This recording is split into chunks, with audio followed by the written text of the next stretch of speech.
Everyone, welcome to my YouTube channel. तो जैसा कि मैंने पहले भी बहुत सारे वीडियो अपलोड किए हुए हैं, जैसे बायोलॉजी में कैसे प्रिपरेशन करना है, क्या स्ट्रैटेजी होनी चाहिए, केमिस्ट्री में कैसे प्रिपरेशन करना है, क्या स्ट्रैटेजी होनी चाहिए, वैसे ही मैं ये वीडियो लेके आई हूँ आप लोगों के लिए। एग्ज़ाम से 1 वीक बिफोर क्या करना है, एग्ज़ाम से 1 डे बिफोर क्या करना है, और इवन एग्ज़ाम के दिन आप लोगों को क्या करना है।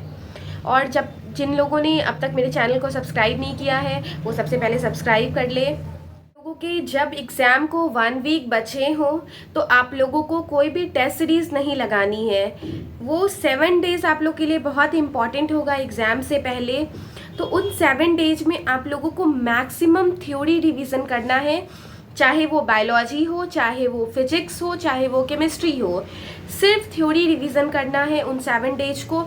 जो भी पॉइंट्स हैं, हाईलाइटेड पॉइंट्स हो या इम्पॉर्टेंट पॉइंट्स हो, जो भी आप लोगों ने मार्क करके रखा है, बस उसको रिवाइज करना है आप लोगों को। तो इन 7 डेज में अगर आप लोग कोई भी टेस्ट सीरीज 2 से 5 लगा रहे हो तो वो आप लोग मत लगाना। इस मंथ भर आप लोग जितने भी टेस्ट सीरीज लगाओ वो एनफ है। बाकी मई में 7 मई को एग्ज़ाम है, तो आप लोग 30 अप्रैल से ही थ्योरी रिवाइज करना शुरू कर दो आप लोग। और उससे पहले तक आप लोग भी जो भी स्ट्रैटेजी है, जो भी आप लोगों का शेड्यूल है टेस्ट सीरीज लगाने का, वो कंटिन्यू रखो।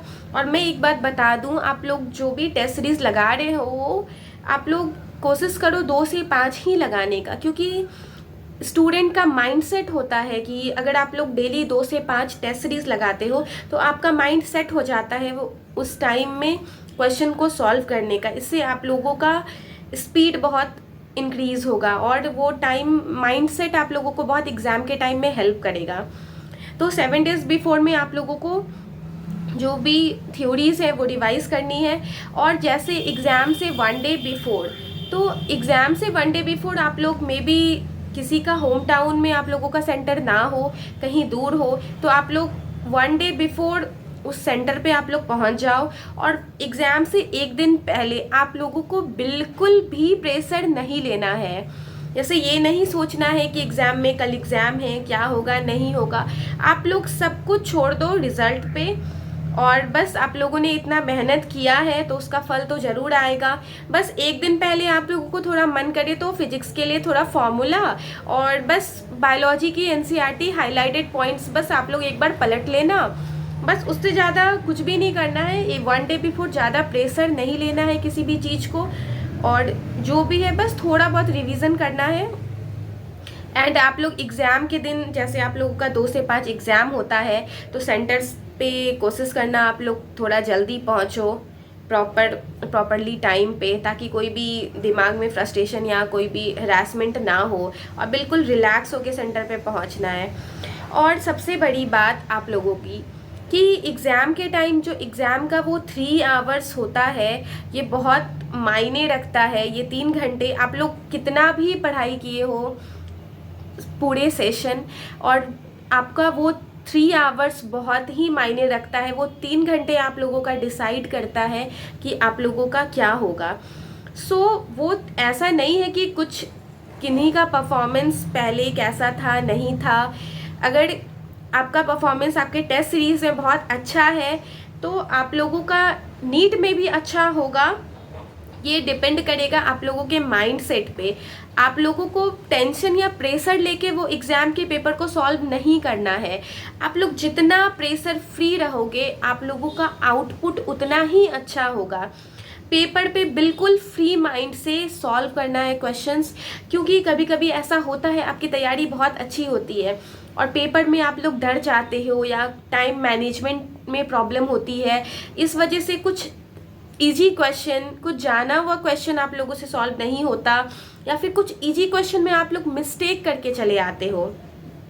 तो इन सब चीज़ों को अवॉइड करना है एग्ज़ाम के टाइम। तो जैसे कि आप लोग पेपर के टाइम में आप लोग ये चीज़ का ध्यान रखना, आप लोग कोई भी सिली मिस्टेक्स से बचना है आप लोगों को, कि सिली मिस्टेक्स ना हो।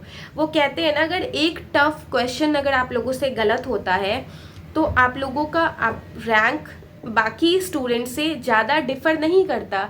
बट अगर इजी क्वेश्चन आप लोग गलत करके आते हो तो आप लोग का रैंक बहुत ख़राब हो जाता है बाकी के कंपैरिजन में, क्योंकि इजी क्वेश्चन तो मैक्सिमम स्टूडेंट करके आएंगे और अगर आपका गलत हो रहा है तो आप बहुत सारे स्टूडेंट से पीछे जा सकते हो। तो आप लोगों को इजी क्वेश्चन को गलत नहीं करना है। और सिली मिस्टेक्स, इजी क्वेश्चन पे ही सिली मिस्टेक्स होते हैं। और सिली मिस्टेक्स क्यों? क्योंकि दिमाग में प्रेशर आ जाता है। तो उन प्रेशर से बचने के लिए आप लोग प्रॉपर माइंडसेट बना के एग्ज़ाम को स्टार्ट करना है। जैसे टाइम डिवाइड कर लेना है कि कितना टाइम बायोलॉजी को देना है, कितना टाइम केमिस्ट्री को देना है, कितना टाइम फिजिक्स को देना है। और मेरे अकॉर्डिंग आप लोग कभी भी फिजिक्स से पेपर को स्टार्ट मत करना। आप लोग पेपर को स्टार्ट हमेशा biology, then chemistry, then physics. और ये आप लोगों की होनी चाहिए स्ट्रैटेजी कि बायोलॉजी को कम से कम टाइम में, क्योंकि वहाँ पे कोई भी न्यूमेरिकल नहीं होता है, सिर्फ थ्योरी पॉइंट है। तो एकदम ध्यान से, बिल्कुल ध्यान से आप लोग को प्रॉपरली आंसर करना है बायोलॉजी में। और आप लोग को 30 मिनट्स में बायोलॉजी कंप्लीट कर लेनी है, क्योंकि उससे ज़्यादा टाइम अगर आप लोग दोगे तो फिजिक्स के लिए टाइम बहुत कम बचेगा, क्योंकि फिजिक्स में आप लोगों को क्वेश्चन सॉल्व करना पड़ता है। तो बायोलॉजी आप लोग पहले सॉल्व करोगे, देन केमिस्ट्री सॉल्व करोगे, देन फिजिक्स सॉल्व करोगे। अब ये सॉल्व करने के बाद कुछ लोगों की गलतियाँ बबलिंग करने में भी, आंसर सेट को फिलअप करने में भी होता है। तो आप लोग आंसर को फिलअप करते टाइम भी आप लोगों को ध्यान रखना है। कुछ स्टूडेंट बायोलॉजी सॉल्व करने के बाद आंसर फिलअप करते हैं, कुछ स्टूडेंट तीनों सब्जेक्ट सॉल्व करने के बाद एक साथ फिलअप करते हैं, या फिर बारी बारी से, जैसे बायोलॉजी सॉल्व कर लिया तो बायोलॉजी फिलअप कर लिया, देन केमिस्ट्री, देन फिलअप किया, एंड फिजिक्स देन लास्ट में। तो जिसको जैसा कंफर्टेबल लगे आप लोग आंसर वैसे फिलअप करो। बट एटलीस्ट बबलिंग करने में भी आप लोग ध्यान रखना कि कहीं भी सीक्वेंस गड़बड़ ना हो। एक प्रॉपरली फिलअप करना है आप लोगों को, आप लोगों की OMR। और आप लोग के नेम या सब कुछ डिटेल भरने में भी कुछ भी गलतियां नहीं होनी चाहिए। ये सारा चीज़ का आप लोगों को ध्यान रखना है बेसिकली। और जैसे कि आप इजी बायोलॉजी तो आप लोग बस जान लो कि पेपर बहुत ही इजी आता है, प्योर NCERT बेस्ड। गलतियां बच्चे बस सिली मिस्टेक्स करने में कर देते हैं। केमिस्ट्री का भी पेपर बहुत इजी आता है, बस सिली मिस्टेक, आप सब कुछ आप लोग का पढ़ा हुआ होता है बट आप लोग वहाँ पे सिली मिस्टेक्स करके आते हो। तो अगर आप लोग सिली मिस्टेक्स ख़त्म कर दोगे तो आप लोगों का स्कोर बहुत ही अच्छा होगा।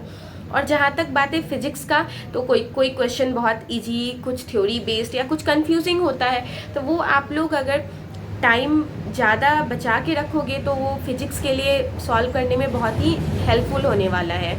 तो आप लोगों को बायोलॉजी कम टाइम में सॉल्व करनी है। सो गाइस, आप लोगों को प्रेशर तो बिल्कुल भी नहीं लेना है। सो गाइस, ये सारी बातें तो हो गई। अब आते हैं एग्ज़ाम के दिन। तो जैसे कि आप लोगों का एग्ज़ाम 2 बजे से होता है और 1 बजे तक लास्ट एंट्री होती है। आप लोग लेटेस्ट कोशिश करो कि आप लोग 12 बजे तक अपने सेंटर पे पहुंच जाओ।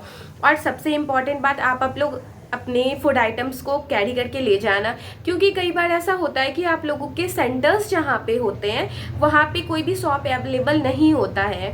तो आप लोग प्रॉपर एनर्जेटिक खा पी के जाना, ताकि आप लोग एनर्जी के साथ एग्ज़ाम दो। और पानी की बोतल तो आप लोग लेके जाते ही हो, ये आप लोगों को काफ़ी हेल्प करेगा हाइड्रेटेड रहने में, क्योंकि गर्मी का भी टाइम है।